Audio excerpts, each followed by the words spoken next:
Bonjour. D'abord, dire j'ai une admiration certaine pour Éric Zemmour. Des hommes courageux comme lui, il en faut dans nos sociétés, il en faut au moins une par société. Je trouve que voilà quelqu'un qui a le courage d'aborder des sujets tabous. Voilà quelqu'un qui sait se battre contre ce que moi j'appelle la dictature de la pensée dominante, contre la pensée que les médias essayent de nous imposer. Et il a cette facilité à aller contre des idées reçues, à dire des choses que tout le monde voit, mais dont il ne faut pas parler parce que ça dérange. Et il est tellement décomplexé, il est tellement cultivé que, ma foi, on n'a pas d'autre choix que d'être en admiration de ce que Éric Zemmour fait.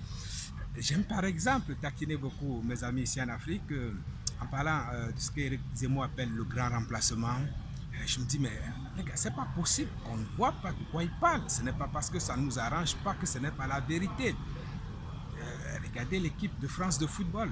Je suis capable aujourd'hui d'avoir des Moussa Sissoko à gauche, d'avoir des Mendy à droite, d'avoir Umtiti, d'avoir Varane, d'avoir Pogba, d'avoir Matuidi, d'avoir N'Golo Kanté, d'avoir Kylian Mbappé.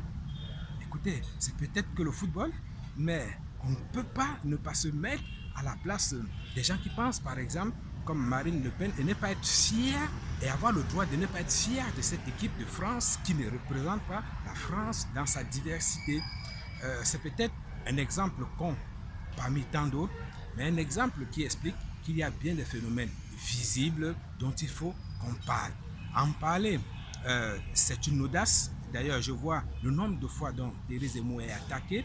Il y a chaque fois quelque chose qui me marque quand lui il parle, c'est qu'il expose des arguments, mais que ses contradicteurs exposent des insultes. J'aimerais qu'un jour, on en arrive à avoir un débat d'idées avec Éric Zemmour, que l'on prenne l'une de ses phrases phares, que l'on prenne l'une de ses positions et que l'on explique de façon cohérente et rationnelle pourquoi elles sont fausses ou elles ne sont pas vraies, plutôt que de s'attaquer à son faciès, à son histoire personnelle, à sa personne et autres. Ça ne fait pas avancer le débat.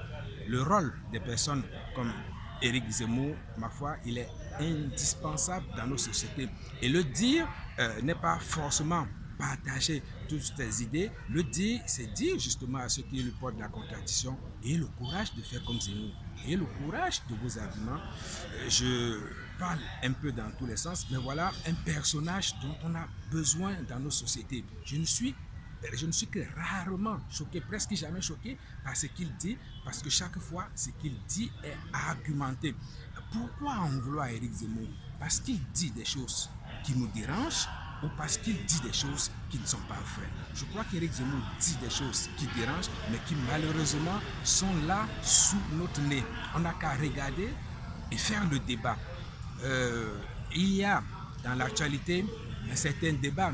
J'ai vu le dernier qui m'a particulièrement marqué, Absa Toussi, qui est venu sur un plateau de télévision, exprimer toute sa fougue, sa rancœur, sa rage, parce qu'on lui a demandé, elle française, d'avoir un prénom qui rappelle la France. Je me suis dit, quand même, je suis Camerounais, je vis au Bénin, ma femme est béninoise, j'ai des enfants qui portent des prénoms qui s'appellent Aye Toutou, Yeyinou, Maoutin, ce sont des prénoms béninois.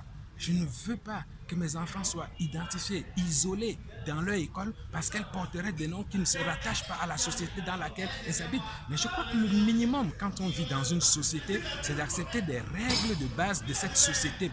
Moi, c'est ce que je perçois dans le discours général d'Éric Zemmour. Si on veut vivre au Bénin comme moi, on accepte les règles du Bénin, on ne transporte pas sa religion, on ne transporte pas ses mœurs, on ne transporte pas ses coutumes dans une société qui a l'hospitalité de vous accueillir. Je crois que quand on veut vivre en France, on ne vient pas en France installer son pays d'origine, on vient vivre suivant les règles de la société française. En général, c'est de ça qu'il parle.